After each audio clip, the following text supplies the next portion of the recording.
What up, guys? So today I'm going to talk to you about something that I get asked all the time, whether it's on my social media pages, my YouTube channel.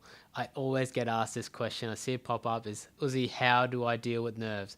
Now, it doesn't matter who you are, whether you're a batsman, whether you're a bowler, whatever sport you play, you are going to get nervous. It is a very normal thing, but it is a very important thing to get past if you want to succeed in any sport you're doing.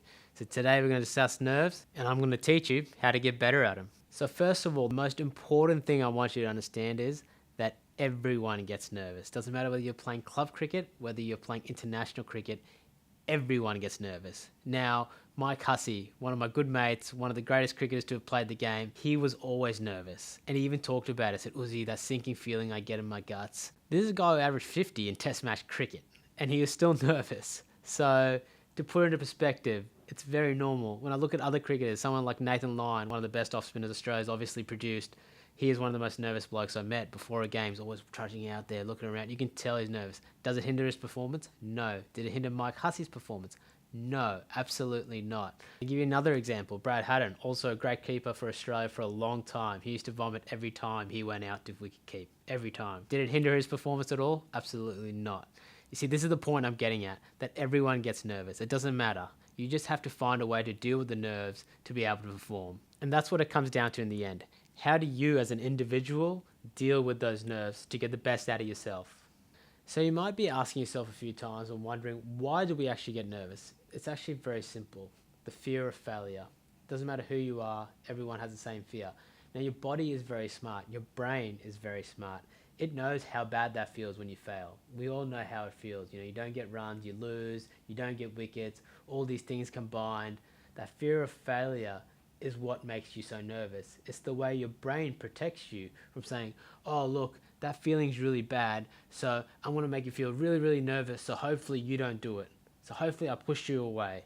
And if I do that enough times, then you'll stop doing it, and then we won't fail. And we won't have to worry about ever feeling like that again. So at the end of the day, that is why you get nervous, because of the fear of failure, and your brain is trying to protect you from not feeling like that. But hey, you're in sport, you're going to have to live the ups and downs, but that's what makes the game and sport so great. Now, nerves are great. They actually get you in a more heightened state. So they get you ready, get you more aware what's going on. They actually can help you perform better. So don't be afraid of nerves. Now, what you have to control is the level of your nervousness. I know that sounds stupid. Look, see, how do I control the level of my nervousness? Not like I just turn it down by a dial. It takes practice. But what I'm trying to say is you can't be too nervous and you can't be not nervous enough. You need to find a middle ground. Now up here we have a nerves bell curve. You can see too low, you're not going to get your optimal performance. Too high, you're also going to drop off the cliff and not get your optimal performance. So you got to find a way to get right up there in the peak and to stay there. Now that is a very hard thing and it takes practice. So this is why I'm talking about it today. When you're young, it's a little bit harder. You have to actually practice it. And I promise you, the older you get, the easier it'll get, the better you get. Now, if you're in the lower end of that nerve scale, then you're not going to really be in a heightened state. You're going to be relaxed, but you're going to be here and there, and you're not actually going to get the best out of yourself. Oppositely, if you're too high, you're going to be real tense and real, I want to do this, I'm nervous. Just when your body tightens up. I know you've all felt that feeling. You know what it's like when your body seizes up. You can't move. That's no good either. To get the best out of yourself, you got to find somewhere in between there. You want to find the balance of both of them. And I know it sounds very logical to do, but to do it is not easy. That's where the practice comes into play. Now, we talked about nerves and understanding nerves. Now, how do you practice nerves? Now, these are a few keys and things I think you should try to do to practice controlling your nerves. Number one, my favorite, trust the process. If you haven't seen my video posted up the other week, have a look. It'll explain everything there. But that is extremely important in controlling your nerves, because if you go into a game and you've got a process set out, you've trained, you've done everything right, you get to the match, and you've got little cues that you want to concentrate to really simplify things, that'll put your mind at ease because you won't be thinking about this and that and everything else that goes with it. So I'll give you an example of process on game day. Someone like me likes to come as late as possible and then get into warm up and straight into play. I don't want to come too early. I don't want to think about the game too much because, as you know, and I've talked about it now, I'm a simple guy. I like to keep things simple and go from there.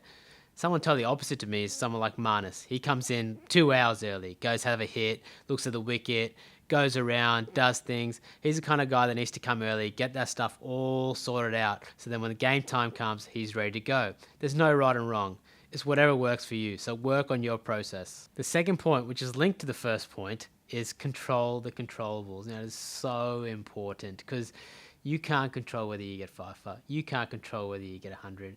You get a few drop catches. You get an LBW decision that wasn't out, given out. You can't always control the outcome. So when you're concentrating on controlling the process, concentrating on controlling things you can control, they'll help you also alleviate some of that stress and anxiety and nervousness that goes with cricket in general. You're going to focus on, whether I'm trying to watch the ball or whether I'm focusing on a spot to hit when I'm bowling.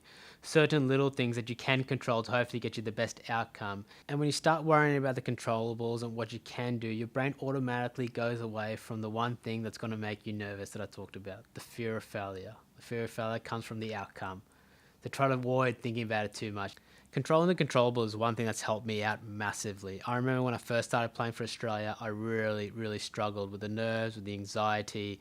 I scored a couple of 50s, but I wasn't at my best. And when I came back, being dropped maybe for the 5th time, I thought, you know what?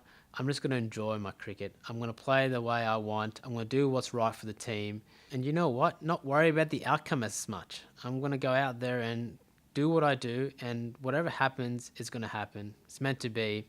I'll try to train as hard as I can, do everything right, then it's out of my hands. And that really helped me in going out there, feeling less nervous, less anxious, and then actually being able to perform. And since I've done that, my performances completely changed. I became a more consistent and better player. Lastly, find a way to get your mind off things when you're not playing the game. Meditation, breathing exercises, whatever it may be.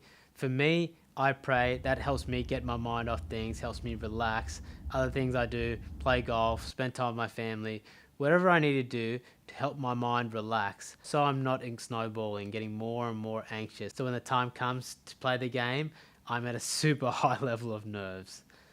That's not where you want to be, guys. So that's my last piece of advice. Make sure you're working on this. This is what's going to get you past the nerves. It's the most important thing. As I mentioned before, things like meditation, breathing exercises, anything you can try to do, it's going to be different for everyone. But just like your outswinger or your cover drive, this takes practice. So keep practicing it every day. Figure out a way for yourself as an individual because it's going to be different for everyone, as I've mentioned throughout this video. So the last thing I want to leave you with is embrace the nerves. You're going to go through this your whole life. You're going to have nerves in everything you do, particularly sport and playing cricket. So find a way to harness them so they help you perform at a higher state rather than try to actually hinder you. Remember, nerves are a privilege. We get them to compete, to play sport, to do what we love. So don't try to fight them, just work with them.